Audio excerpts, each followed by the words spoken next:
with all these guys coming in from all over the country, how do you organize this? I mean, you obviously probably have to have a team helping you, right? Very small team. Okay. I'll do probably 95% of the pickups like I did last year. I think last year we made out of the 53 we had, 52 came in, and uh, so I made that many trips from the airport to the hotel, and then on Sunday morning you got to get them back out. But I got my son-in-law helps me, and a couple of other guys this year I've drafted to help me, but we'll get it done. We got a schedule made out and an itinerary, and it's like anything else. You got to have a plan, but then you got to have a backup plan. Right. So, but you're right. It'd be nice if they all come from one place on the same plane, but that don't work. So, Right. and then you got these last minute people that, oh, I can't make it, or I'm on a standby flight, and or I got to have an aisle seat, or I don't want to have a layover. I need a direct flight, and I love all these guys because I've worked with them for so long. But sometimes they can be a royal pain. Yeah, I'm sure they can. Talk about Friday first. Um, Bill Apter will be doing his one-man show, so let's talk a little bit about that. What can people expect? I know it's sold out, right? Yes, sir. Yeah, it's and I don't know if hopefully some of your viewers have heard of Bill Apter. If they're wrestling fans, they have to have heard of Bill Yep. Apter. He does this one man show, and it's more than just a show of a lot of these. It's question and answers, and they're talking about the business. This is a little bit more. This is like a variety type style, and Bill loves to do karaoke. He loves to do impersonations, and he's got road stories and Teddy Long is going to be involved to help, and then also Medusa will be there, and I'm sure some of the other legends that are coming in early Friday will stick their head in the room, and but yeah, it will. Those doors for that will open at 6 o'clock. It's right there at the Aviator Hotel in a smaller room, right off the room of the little lounge they have there. So we got some appetizers that will be available for those who have bought tickets, and Bill will start his show hopefully promptly at 7 o'clock, and it's probably about anywhere from a 90 minute to a 2 hour show, depending on how wound up it gets. I can assure you that probably every legend that sticks their head in the door, Bill's going to have something to say about them. So, Right. but then after that, they'll everybody will kind of retreat to the little lounge area, and that area will open until midnight. And hopefully they'll all go up to their rooms and get ready for the big day on Saturday. This is the biggest thing for wrestling. It was big last May, but it's even bigger now. And Right.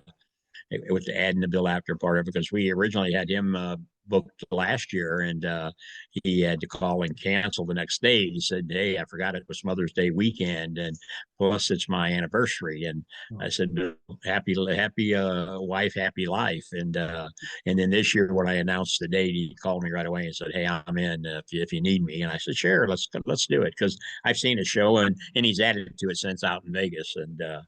so. So I'm excited about seeing it again, and I'm sure the fans who haven't saw it will be pleased. I know at least 100 of them have, because that's what the room holds, and it's sold out. He's made a lot of these careers for these guys back in the day, before the internet, Yeah. before the cell phones. He traveled all over the world following these guys and taking the pictures and writing the little stories about them. And so I tell a lot of these guys, you owe your career to Bill Apter, because putting your name in the front page and your picture and your articles help let the fans know who you are, where you were, and Right. what you've been doing. Absolutely. Some of the kids love to get their picture taken at the ring, and I want to. even some of the older guys do. So Let's talk a little bit about Saturday then. Obviously the Fan Fest will start at 10 a.m. and that'll go till what around 5? Yeah, 4:30, 5 o'clock, Okay. depending on how the schedule's going. We got a tight window with the class of 2024 with Randy Orton. Nick told me that Randy's going to be there. Is that true? Yeah, it's with Randy. I gave Randy his first match back Mhm. over, boy, we're approaching 25 years now, it seems like, at South Broadway Athletic Club. And then of course, his father runs my training academy for Yeah. me, the Ace Wrestling Academy. Um, so his mother had reached out to me a month and a half, 2 months ago, and said, hey, when I told her that we were going to induct Bob, because Bob's dad, Bob Senior, we inducted several years ago, and he was on the first show of wrestling at the Chase in 1959. Oh, okay. So, so it's only fitting. And Bob has done so much in the wrestling business, Bob Jr. And then plus, like I said, doing the wrestling academy, plus being on, I think three or so many other WrestleManias with Piper, and he was in the angle with Muhammad Ali. Yeah. Uh, so, and plus being from St. Louis area, I want to put him in there with his dad. And I mean, lo and behold, his wife, Elaine, texts me one day and says, "Hey, Randy wants to come and induct his dad." And I said, she says, do you mind that? And I said, can I have a few seconds to think about that? and so I said, oh, I would be excited. My only question would be, will he be able to get the approval from? I don't want to cause him any trouble. That's the last thing I want to do. Right. So it seemed like a week or two later, I get a text message from Randy saying, "Hey, I'll be there. Can we kayfabe it?" So we all know what that means. But they did say that I could say that the entire Arton family will be there to help with the induction of Bob. Yeah. And then I was originally going to put Bob on last because I got not only him, but I got Wendy Richter being inducted, Mhm. Judy Martin, Lalani Kai, George Abel, who was a announcer and other personality in the St. Louis area, and then um, Harold Koppler, who owned the Chase Park Plaza Hotel and the KPLR TV studio. Mhm. Without him, there is no wrestling at Right. the Chase. Him and Sam Muchnick made that deal. And then Gary Jackson, the night train, gets the Sam Muchnick Award. And then there's a Lifetime Achievement Award that will be given that night also to an individual that's very well deserving. So there's a tight window, but I had Bob. I was going to do him last, and I thought that'd be a way to end that part of it. But then Randy said, I just sat through almost a 5 hour induction with Paul Heyman, Yeah. and he said, "Is there any way we could do Dad first?" And I said, look, whatever you want to do, I'm going to do it. To be able to say that Randy Orton is took part of this, I think is something that people will talk about for a long time. I Now, feel like he's finally getting the proper respect that he has earned in his career. I always, and not that he wasn't respected years and years ago, but I've always felt like he was kind of the second fiddle sometimes with Cena being around and guys like that. Now I feel like, especially now that Triple H is running things, that Triple H does have a respect for the history of the business. And I think that with Randy, you're starting to see that more. He's getting more of the, proper respect that he should, being in the main events. And like last Saturday, he was at the UFC event here in St. Louis and they put him on camera and the people just went crazy. I was really kind of surprised he got that big of a reaction from an MMA crowd, but that was pretty oh, impressive. yeah, I think that, yeah, I can't agree with you more, Jimmy. And to think he's actually been a big spark behind the knock of that organization. Mhm. And thank goodness for Triple H bringing that old school mentality back. Yeah. If you notice, uh, they were losing their grip on the business as far as what it was, the Yeah. foundation. But so, change is good in this case. And it's kind of sad that here it's later in Randy's career that he is getting that what's owed. Mhm. Because I mean, he is. Bob and I talk about it all the time. He could walk away today, Mhm. and the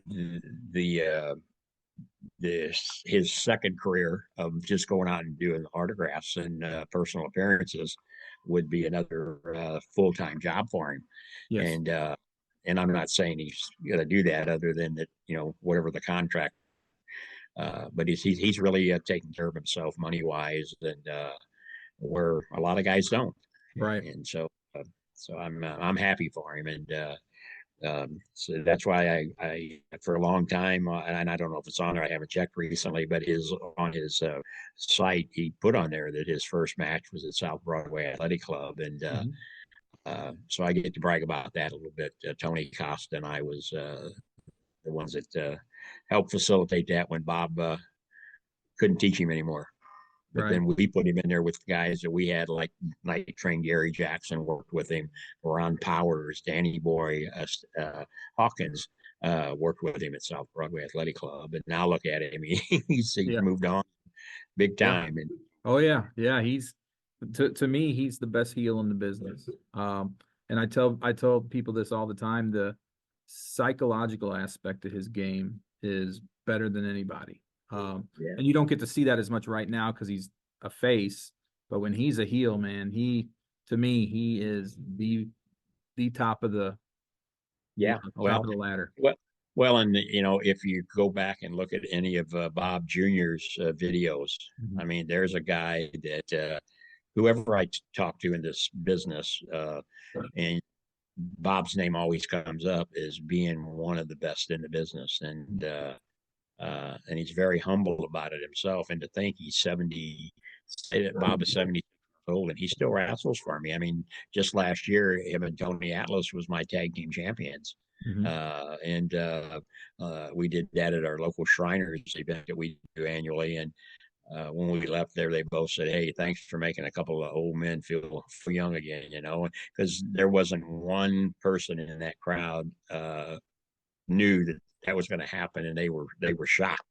Right. And I had people coming up and saying, "Oh my gosh, this was great! If we'd have bet, we'd have bet against them." And but again, they went in there and took on the LA Hustlers and did a good job. And I was happy for him. And like I said, Bob still gets out there and does it. And he'll be at our show. He'll be at the Fan Fest, of course, but then he'll be on the June 1st card at the racetrack. Who do you think people are really going to want to come see this weekend? I mean, obviously for me, JBL is on my list. I'm going to have to get a photo with him, and Wendy Richter as well. I actually thought it was funny. I was covering AEW's pay-per-view here in town a few weeks ago, and at the press conference afterward, Tony Storm said she wanted to challenge Wendy Richter to a match. Yeah. Wendy will be getting in on Saturday morning early, because she's a dog lover, and she don't want to leave her dogs that long. So she's flying in right at startup time, and that's kind of what I had to do. But she was big here in St. Louis, and I'm getting a good response about Abdullah the Butcher. Coming in, and of course. Sergeant Slaughter, he's always a crowd favorite. Dr. Tom Pritchard, is going to be there. Haku always gets a good response. LA Smooth is coming in. Scott Wilder Productions is bringing him, and Steve Kernan. But the list of the who's who. Friday and Saturday, Aviator Hotel. And I'm looking forward to it. I think all the fans are too. Yeah, we're looking forward to having people like you there, and I appreciate your support. Well, hopefully we can chat a little bit. And like I said, I'll be running around there or moving slow, but I'll be there. And I know we'll talk. And like I said, hopefully the fans will come out and support all of us. And the Fan Fest 2 will be another success. All right, Herb. Take care. I'll talk to you Saturday. Friday. Fine. Thank you. Take care. Yeah. Bye.